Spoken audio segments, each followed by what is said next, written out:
Hello friends and welcome. Today we are going to talk price to FCFF ratio, 6 key components of effective analysis. Before we jump into the video, make sure you like the video and subscribe to our channel for more educational videos. Now, let's get started.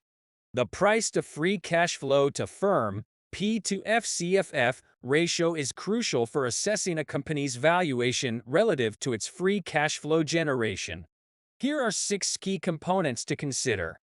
Definition of P to FCFF ratio.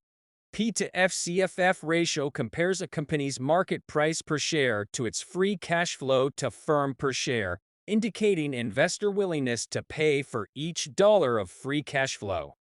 Calculation of FCFF. FCFF represents the cash available to all providers of capital after accounting for operating expenses, taxes, and reinvestment needs.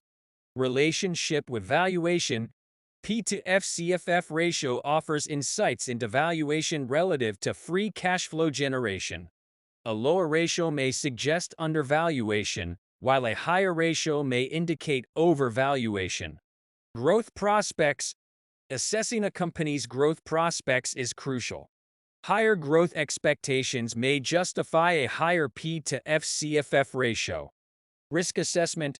Considering the company's risk profile is essential.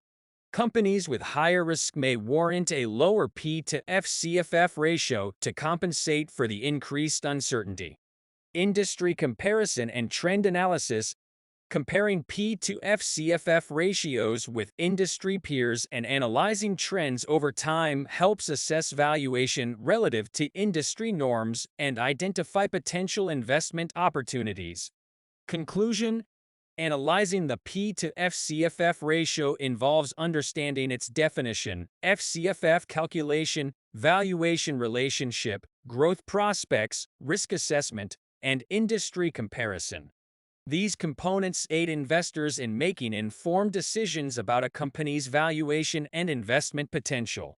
I hope that you liked the video and do follow our channel for more professional and business tips and other interesting videos. Thank you and goodbye.